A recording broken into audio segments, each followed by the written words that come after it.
तो group of 20 leaders का जो समिट है 2023 में वो भारत के राजधानी न्यू दिल्ली में होस्ट करा गया है और सितंबर 9 और 10 जो है वो यहाँ पे वर्ल्ड लीडर्स इकट्ठा हुए हैं, यानी कि 19 जो कंट्रीज के हैं लीडर्स वो इकट्ठा हुए हैं। साथ साथ में आप देखोगे तो European union as a whole. लेकिन 19 कंट्रीज के लीडर्स शायद रशिया और चाइना के लीडर्स तो नहीं आए हैं, है ना, शी जिनपिंग और व्लादिमीर पुतिन। तो बिल्कुल व्लादिमीर पुतिन और शी जिनपिंग जो हैं वो G20 के इस समिट का हिस्सा नहीं हैं और इस वजह से ये अपने आप में बहुत बड़ा चैलेंज था भारत को होस्ट करना, क्योंकि ऑलरेडी रशिया यूक्रेन वॉर चल रहा है और जब दो लीडर्स नहीं आ रहे हैं तो यहाँ पर बहुत बड़ा अनाउंसमेंट्स करवाना, बहुत बड़े डील्स करवाना, ये अपने आप में बहुत बड़ा चैलेंज था, जिसको लेकर के वेस्टर्न कंट्रीज एक अपने आप में फेल्ड होने का शायद दावा भी करने लग गए थे। लेकिन आप देखोगे तो ये अभी तक का सबसे ऐतिहासिक G20 समिट हुआ है, क्योंकि ये जो G20 है वो अब G21 हो गया, यानी कि अफ्रीकन यूनियन जो है वो अपने आप में एक ऑर्गेनाइजेशन हुआ करता था जिसको सदस्यता परमानेंट दे दिया गया है भारत के इस समिट में। और भी बहुत कुछ है जिसको इस वीडियो में हम डिटेल में डिस्कस करेंगे, तो वीडियो को पूरा देखिएगा। And hello and welcome to decoding with Rajat and Khushi. तो देखिए G20 का समिट है, इसको समझने से पहले हमको G7 कंट्रीज के बारे में समझना होगा। ग्रुप ऑफ 7, तो ये सारे के सारे जो है वो डेवलप्ड कंट्रीज हैं जो कि WTO के पैमाने पर आते हैं। तो वर्ष 1970 में आप देखोगे उसके आसपास में 1973 में ऑयल क्राइसिस होता है, यानी कि ऑयल एम्बार्गो, इकोनॉमिक रिसेशन आ जाता है वेस्टर्न कंट्रीज में।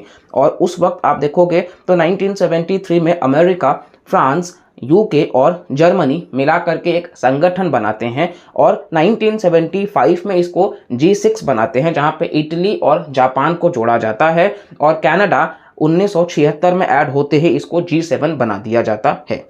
ये अपने आप में लिबरल डेमोक्रेसी और ह्यूमन राइट्स की बात करते हैं और साथ साथ में इसको रशिया के साथ भी जोड़ा जाता है और 1998 में इसको G8 के नाम से पुकारा जाता है। लेकिन रशिया है जी, इसको तो अपने ही हिसाब से करना है। अब वर्ष 2014 में ये क्रीमिया पर इन्वेड करते हैं और रशिया को वहां से फिर टाटा बाय बाय कर दिया जाता है। अब 26 सितंबर 1999 G20 का फॉर्मेशन होता है। यहाँ पर डेवलप्ड वो G7 तो हैं ही और डेवलपिंग कंट्रीज जैसे कि चाइना, इंडिया, रशिया, ब्राज़ील और साउथ अफ्रीका, इन नेशंस को मिला करके G20 बनाया जाता है। आप रीजनल पावर्स में अगर हम देखें तो एशिया वाले रीजन से इंडोनेशिया और साउथ कोरिया है, साउथ अमेरिका वाले रीजन से ब्राज़ील और अर्जेंटीना, नॉर्थ अमेरिका वाले रीजन से मेक्सिको और ओशियानिया वाले रीजन से ऑस्ट्रेलिया, मिडिल ईस्ट वाले रीजन से टर्की, सऊदी अरेबिया और एक ऑर्गेनाइजेशन यूरोपियन यूनियन खुद।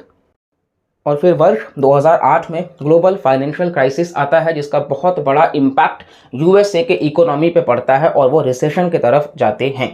तो फिर कंट्रीज डिसाइड करते हैं कि वो ट्रेड बैरियर्स को कम करेंगे, यानी कि एक दूसरे के सामान पर जो ट्रेड लगाया जाता था उसको वो कम करेंगे, स्पेंडिंग को बढ़ाएंगे बाई 4 ट्रिलियन US तक, और इस वजह से G20 का निर्माण होता है। नाउ G20 का सिग्निफिकेंस क्या है? G20 आप देखोगे तो ये 85% ऑफ ग्लोबल GDP को कवर करता है, 75% of global trade and 2/3 of world population. और 2008 से आप देखोगे तो G20 का समिट हर साल कंडक्ट करा जा रहा है।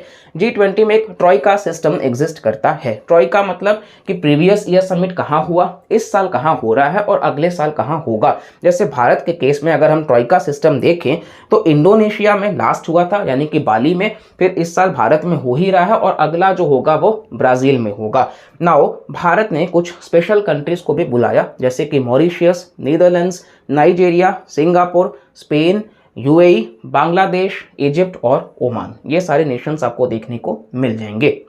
इवन परमानेंट गेस्ट इनवाइटीज की बात कर ले तो अफ्रीकन यूनियन आता है, आसियान, इसी के साथ साथ में IMF, WHO, WTO और UN, ये सारे के सारे बॉडीज भी आते हैं।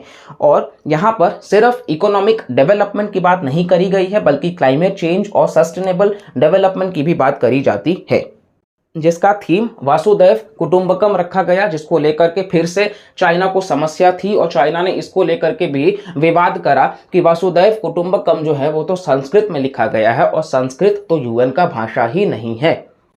और अगर हम क्लाइमेट चेंज का एग्जाम्पल देखें तो वर्ष 2016 काफ़ी इंपॉर्टेंट है क्योंकि उस साल पेरिस क्लाइमेट डील साइन होता है। हालांकि यूएसए को उस वक्त रिप्रेजेंट करते हैं डोनाल्ड ट्रंप और वो साइन नहीं करते हैं। आगे चल करके जब जो बाइडेन आते हैं तो वो साइन करते हैं। यानी कि G20 में आप देखोगे तो कई बार लीडर्स के टेंशंस के वजह से भी, चाहे वो बाइलैटरल हो चाहे वो कंट्री स्पेसिफिक हो, वो अपने आप में सक्सेसफुल नहीं हो पाता है।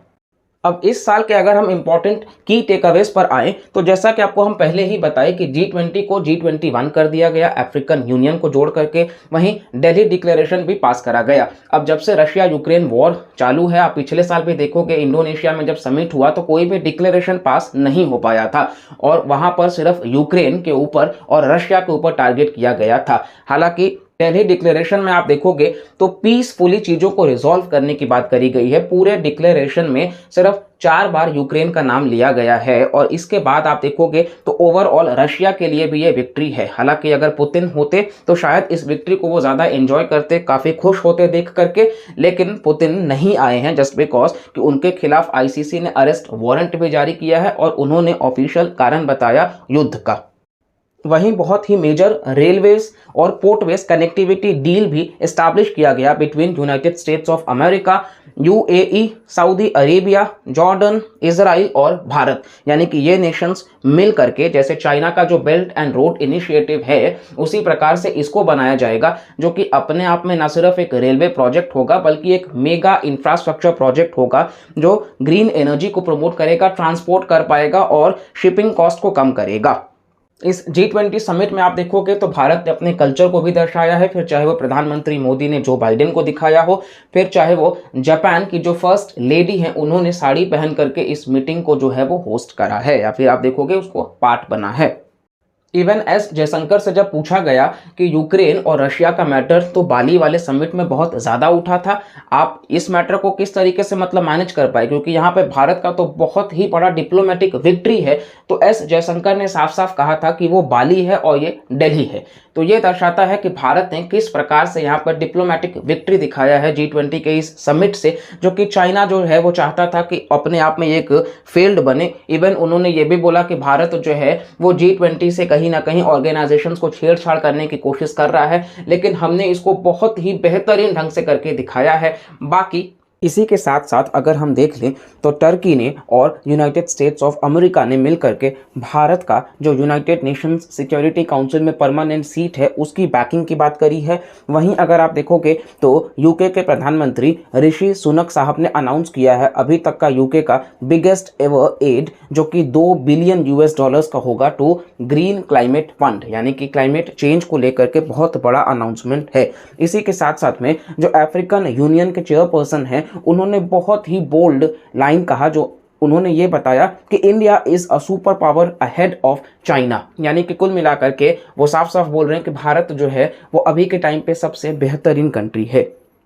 वहीं राजघाट पर महात्मा गांधी जी को ट्रिब्यूट भी देते हैं ये लोग, और साथ साथ में बायोफ्यूल अलायंस की भी बात करी जाती है। इसी के साथ साथ में आप देखोगे तो भारत और कनाडा के बीच में जो ये एक्सट्रीमिस्ट एलिमेंट्स हैं जो एंटी इंडिया एक्टिविटीज़ को आगे बढ़ाते हैं खालिस्तान के नाम पर, तो उसको लेकर के भी चर्चा करी गई है। वहीं इटली जो है वो ऑफिशियली अब चाइना का बेल्ट एंड रोड इनिशिएटिव से वो बाहर हो चुके हैं। इसी के साथ साथ में आप देखोगे तो ऋषि सुनक जो हैं वो अपनी वाइफ के साथ में दिल्ली के अक्षरधाम टेम्पल भी जाते हैं और वो ये भी कहते हैं कि proud to be a Hindu. और इसी के साथ साथ में नटराज जो है भगवान शिव का जो 27 फीट का टॉल स्टैचू जो है बेसिकली लॉस्ट वैक्स टेक्निक से बनाया गया है तमिलनाडु के ही द्वारा, तो यहाँ पर आप देखोगे उसको इंस्टॉल करा गया है। और इसी के साथ साथ में शाहरुख खान जो है वो कॉन्ग्रेचुलेट भी करते हैं माननीय प्रधानमंत्री को और भारत को G20 के समिट होस्ट करने में। और क्रिप्टो करेंसी की भी बात होती है। IMF के चीफ गीता गोपीनाथन और प्रधानमंत्री नरेंद्र मोदी के साथ में किस तरीके से हम क्रिप्टो करेंसी में आगे जो है वो व्यापार कर सकेंगे। और रशिया ने जो हमारा ऑल वेदर अलाई है उसने भी थैंक करा है भारत को कि किस तरीके से आपने रशिया यूक्रेन वॉर वाली बात को बहुत ज़्यादा आगे नहीं आने दिया, क्योंकि दिल्ली डिक्लेरेशन में जैसा कि आपको हम बताएं कि यहाँ पर बहुत ज़्यादा इस पर चर्चा नहीं किया गया और सारे कंट्रीज आपसी सहमति दिखाए। तो रशिया इस चीज़ को लेकर के काफ़ी खुश है। और साथ साथ में आप देखोगे तो WTO में पोल्ट्री डिस्प्यूट चल रहा था काफ़ी समय से बिटवीन इंडिया और US से, उसको रिजॉल्व कर दिया गया यहाँ पर, यानी कि वर्ल्ड ट्रेड ऑर्गेनाइजेशन का दिल्ली में ही मैनेज हो गया। और ब्राज़ील के प्रेसिडेंट लूला डी सिल्वा को नरेंद्र मोदी जो हैं वो अगले साल होने वाले अब प्रेसिडेंसी जो है वो सौंप देते हैं। तो ये इस बार का जो मेगा इवेंट था G20 समिट 2023 का, उसको हमने डिटेल में डिस्कस करा है। आई होप इस वीडियो को देखने के बाद में आपको काफ़ी कुछ क्लियर हुआ होगा और अब इस वीडियो से रिलेटेड आपको सब कुछ क्लियर हो गया होगा। तो अगर आपको ऐसे वीडियोस पसंद आ रहे हैं तो प्लीज़ चैनल को सब्सक्राइब करके रखिए, वीडियोज़ को लाइक करिए, कमेंट भी करते रहिए और शेयर करते रहिए मैक्सिमम दोस्तों के साथ में, ताकि हमारी फैमिली और बढ़ती रहे और हम ऐसे ही ग्रेट कॉन्टेंट आप सब तक के लिए लेकर के आ सकें। तो चलिए मिलते हैं अगले वीडियो में, तब तक के लिए bye bye, take care and जय हिंद।